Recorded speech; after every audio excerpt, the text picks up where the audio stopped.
Good morning, good afternoon, good evening. Whenever you are watching this video, let me welcome you all to our channel Future Endeavors. Okay, so I will be quickly moving on to my class. In the last class, we have discussed about resistance, factors affecting resistance, and what do you mean by internal resistance. You have studied about cells, what is cells. So these are the factors that we already covered up. Now in today's video we will be going to discuss about the VI graph, the slope of the VI graph, what does it tell about. Then we will be discussing about the specific resistance of some substances like conductors, insulators, semiconductors, okay. And then we will be discussing a little bit about the combination of the resistance, okay. So let us quickly move on without wasting much time. So what are the, first of all I will be discussing the VI graph. Now what is the VI graph? Let us see. Now as you have already known from the Ohm's law,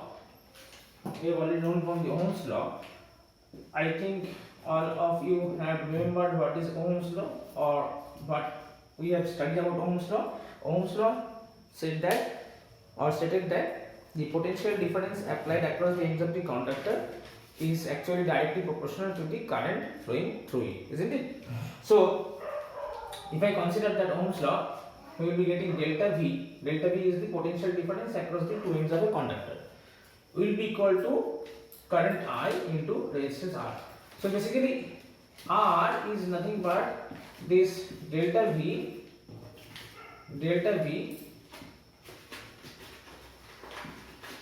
by I. Okay. So if you have a graph which actually plots the change in the potential difference corresponding to the current flowing across a conductor,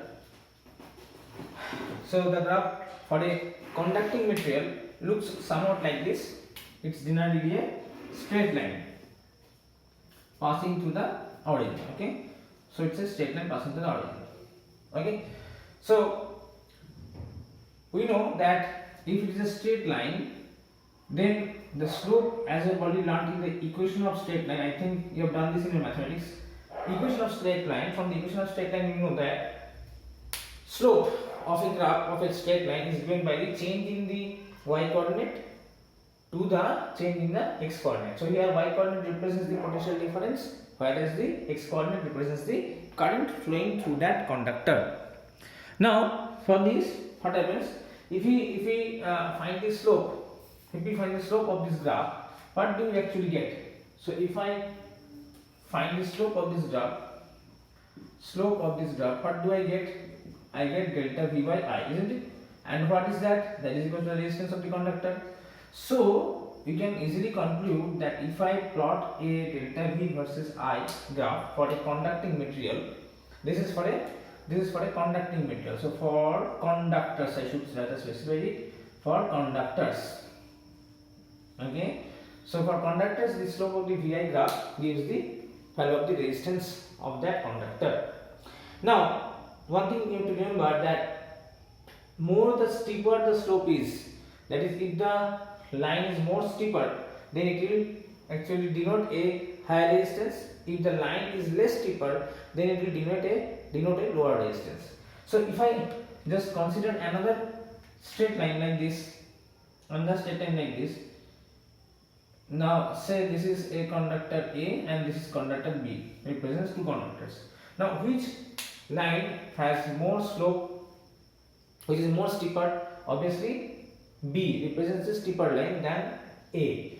So as B is a steeper line, so here B, so for B the slope is much more steeper, isn't it? Whereas for A the slope is less steep. Fine. So obviously if I get the slope more steeper, then it represents actually a higher resistance. So from this graph, actually you can conclude that conductor B, this has a higher resistance, okay, whereas conductor A has a lesser resistance, okay. So This is the interpretation of the VI graph. Now, one thing you must have remembered, that the reciprocal of the resistance. Reciprocal of the resistance. What is reciprocal of the resistance? Reciprocal of resistance is actually said to be conductance G. So reciprocal of resistance is conductance. So what is conductance? So this G actually represents the conductance of a material, it may be a wire or it may be any other thing. So in general I have said it as a material. So can you tell me one thing, that resistance means actually, can you just correlate? Resistance is the opposition to the flow of the current. So obviously from the definition or from the mathematical relation that have been written on the board, you can easily conclude that conductance is the ease with which the conductor of the material allows the flow of the current, isn't it? So I think this concept is clear, that conductance is the reciprocal of resistance. What does it mean? It means that more the conductance, more easily the current can flow, and more the resistance, the harder it is for the current to flow. Okay. So remember these two things, because so if I say now for the two straight lines represented by in this graph, you see option conductor A has a lesser resistance. So what does it mean? It has a higher conductance, and conductor B has a higher resistance. It means that it is a lesser conductance. Okay. So this is the VI graph. Now the this kind of conductors which actually follows the Ohm's law. Okay. So this kind of conductors which actually follows the Ohm's law.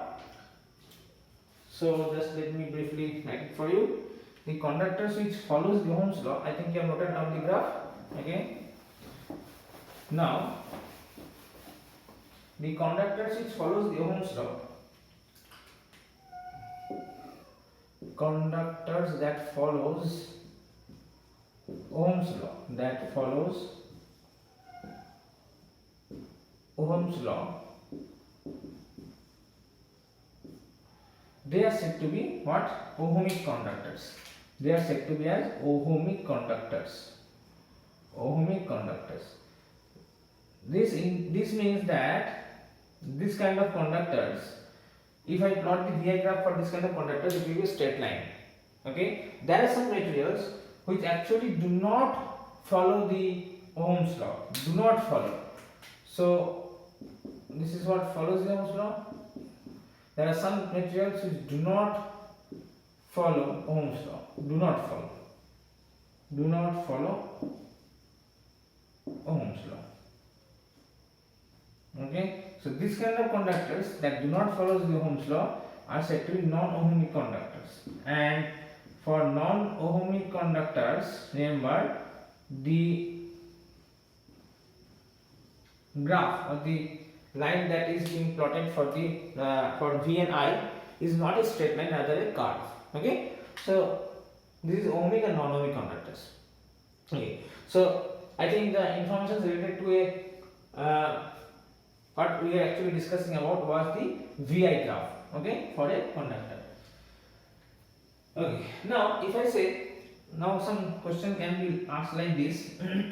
If I plot the IV graph instead of the VI graph, okay, I think you have written down the facts or information that have been provided. If not, please pause the video, just move back a little bit and note it down. Okay, so just a question for you, what you have understood from this discussion, just to check that if I plot a IV graph instead of VI, so this side now represents current I and this side now represents current delta, potential difference delta V. Now if I plot the IV graph for two conductors, and say one is like this is conductor A, and one is like this is conductor B. Okay. Now so can you tell me that which of the following conductors A or B will have more resistance, A or B? Just think a little bit. Okay. Okay. So I think you have paused the video and thought of the answer. Okay, so I think many of you have thought of the answer as the B. Okay, so the answer, correct answer, the question was from the graph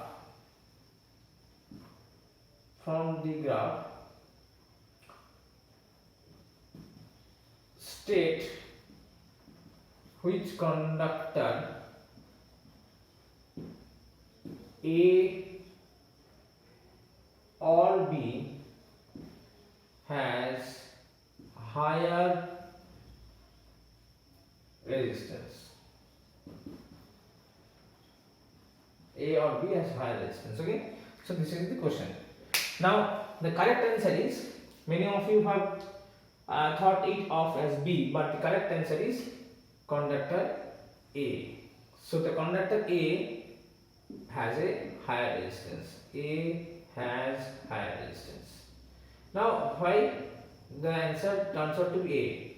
Now just if you have carefully noted, we have plotted the IV graph, not the VI graph. So in case of such a graph, such an IV graph, the slope, what does the slope denote here? The slope denote here I by delta V.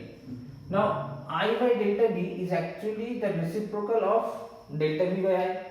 So now I think you can easily understand that this is equal to G, conductance, isn't it? So more the conductance, lesser is the resistance, less is the conductance, more is the resistance. So from this graph you can easily understand that B, which is a higher steeper slope, has more conductance, so obviously it will have lesser resistance. Whereas conductor A has a lesser conductance, obviously that will have a higher resistance. So from this graph, if you are asked which one has a higher resistance, so answer will be, obviously it will be A and not B. I think the question is clear. So I think concept about the VI graph, every concept that I have discussed, or you have just these concepts are being clear to you. Okay, fine. So now let us move on to the next topic about the some facts have been left out in the previous lecture about the specific resistance. We will just take a brief note of the specific resistance, some facts about specific resistance. Okay, I think you have noted it down the question. If not, please pause the video and note down the questions.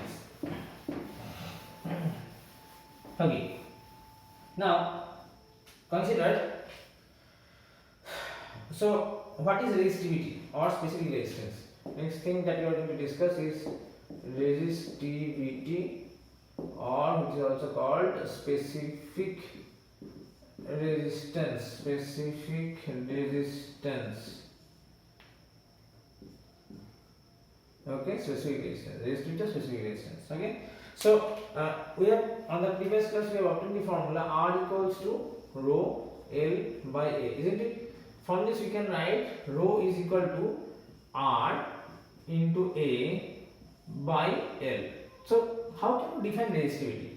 How can you define resistivity or specific resistance? How can you define? I think many of you will be able to define the resistivity. How? See, from the very basic definition of the formula, we can define the resistivity, term resistivity. How can we define? Say, think of, just imagine if the conductor has a cross section area of 1 meter square. If the area of cross section is 1 meter square, and also the length of the conductor is also equals to 1 meter, then obviously for this case, this particular case, rho will be equals to R, isn't it? So how can you define specific resistance? Specific resistance or resistivity can be defined as that resistance of a conductor for which we have length of the conductor as 1 meter and the cross section area of the conductor has to be 1 meter square. Okay, so if the area of the cross section is 1 meter square and length of the wire is 1 meter, for that case of wire, for that kind of wire, you can say that specific resistance or resistivity is equal to the resistance. Okay, so in this we can define the resistivity. Now this value of resistivity, does it change with any factor? Yes, value of resistivity can also change with temperature. Okay, so value of resistivity, although the change is quite small, but still it can change. So we will be discussing how the resistivity, value of resistivity changes for different materials. Okay, so so what will be the unit of resistivity?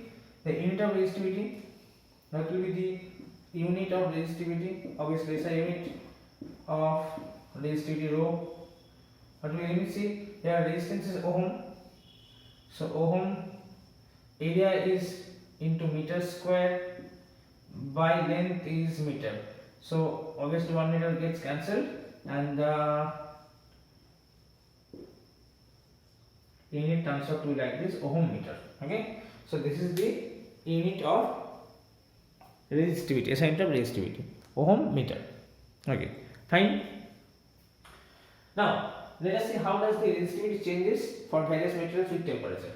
So resistivity, actually we have seen that there are three kinds of material. One is the conductors, one is semiconductors. Okay, so and one is the alloys like nichrome. Okay, so for these three kind of materials, now resistivity for, so just make the heading, change of resistivity with temperature. Okay, so resistivity for conductors like copper, iron, aluminum. Okay, so for this resistivity increases with increasing temperature. Okay, and the vice versa, with decreasing temperature resistivity decreases. For semiconductors, remember the case is slightly different. For semiconductors, the resistivity decreases with the increasing temperature, and obviously it will start increasing with the decreasing temperature. Okay, and for alloys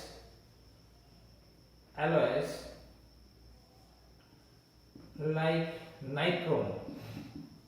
Now for this do you know this kind of materials are used for making heating elements? Okay, heaters, the room heaters that you use in winter, those room heaters are made up of, the coilings are made up of nichrome. Now for this kind of alloys, the resistivity actually changes very slightly. Okay, so for this also resistivity increases with increasing temperature, but the increase is not as much as you can observe it for conductors. Okay, so these are the change of resistivity temperature. Okay, now here we will be discussing another term.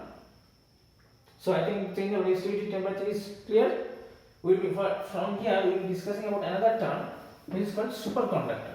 Do you have any idea about superconductor? What is superconductor? Do you know what is superconductor? So let us discuss about superconductors. Superconductors. Now, what are conductors? That allows the flow of electric current through it, isn't it? Conductors are certain substances that allows the flow of electric current through it, isn't it right? Yes. So what do you mean by superconductor? Now superconductors are those that allow very high flow of current through it, that is they offer almost zero resistance. So what are superconductors? These are some materials that these materials offers almost zero resistance. Okay, almost zero resistance to flow of current. But there is one but, that this zero resistance can only be obtained or attained below a certain temperature which is regarded as the critical temperature. So superconductors are those materials which offers almost zero resistance to the flow of current, obviously at below a certain temperature. below a certain temperature, and that temperature is regarded as the critical temperature. Okay, so below a certain temperature, that temperature is called critical temperature. Critical temperature. So below critical temperature, this kind of materials actually offer zero resistance to the flow of current, so current can very easily pass through it. Application of small potential difference allows a huge current to flow through it. Okay, so these are all superconductors. Okay, so this is clear to all of you. Okay, good. If you have any doubt, any query regarding the concepts that have been discussed in the video, please comment in the comment section. We will be definitely trying to answer all your queries. Okay, so let us move on to the next topic. There is one brief topic left. It's the combination of resistance. Okay, combination of resistance. Now see, we can combine these resistors in two different ways, mainly two different ways. So next topic is combination of resistance. Combination of resistors, I should say resistors.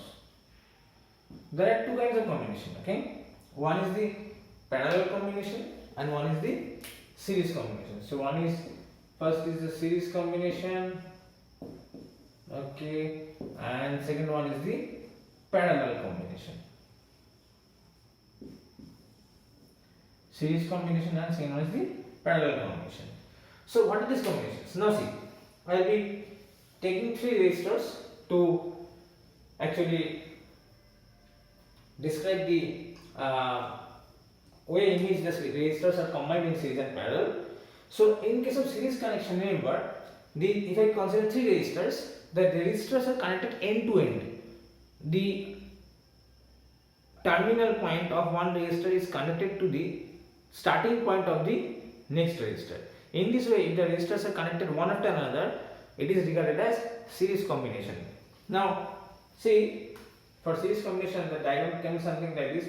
Okay, I think the symbol of resistors, you know the symbol of resistors. Resistors are symbolically represented by such zigzag lines. Okay, we have read this in class 9. So for series combination, we will have something like this. This is one resistor, okay, connected to the next terminal of another resistor. This is another resistor. So like this, the resistors are connected in series. Now this is, say, resistance. This is R1, this is R2, and this is R3. Okay, so for these three resistors, remember one thing: the current flowing through all these resistors will be same. So for a series combination, note down these points. Current will be same in all three resistors. Current will be same. Potential drop across different resistors will be different. Across different resistors will be different. Different resistors will be different. Okay, fine. Then what will be the equivalent resistance? What will be the equivalent resistance? So what do you mean by equivalent resistance? If we just replace this resistor by one single resistor, then the effective resistance of that resistor is denoted by Rs. It will be just the algebraic sum of all these three resistors of these three resistors. Resistance of these three resistors. Okay, so this is the series combination. Now what about parallel combination? What about parallel combination? Now, see, in parallel combination, see, all the starting points and the terminal points of all the resistors, all the starting points are connected to one end and all the terminal points are connected to the other end. So this is one resistor, this is another resistor, and say this is another resistor. So three resistors, if they are connected in parallel, something will be like this. Okay, so you can easily see that the terminal point of starting point of all the resistors are connected to one end. See, this is the one end, and the terminals of all the three resistors are connected to the other end. So this kind of combination is said to be parallel combination. Remember here, the current through the different resistors is different. So current here will be different. The voltage or potential difference across all the three resistors are same. Potential difference across all resistors are same. And for this kind of combination, how can I get equivalent resistance? If I consider an equivalent resistance which is denoted by the letter say Rp, then the formula transfer to like this: 1 by Rp is equals to 1 by R1 plus 1 by R2 plus 1 by R3. Okay, if there are more resistance, so they will be added up in this fashion, and after adding you have to take reciprocal. Okay, so this is the combination of resistors. Okay, so today we will be ending our lecture here. In the next class we will be discussing some numerical problems. If you want to derive these two formulas, you can mention in the comment box. We will be happy to derive these equations. Otherwise it is not so important, so we will be just keeping on and moving on to the problems. In the next class we will be discussing about some problems regarding this theory that you have read. So till then, take care, study well, and okay, tata, see you next time.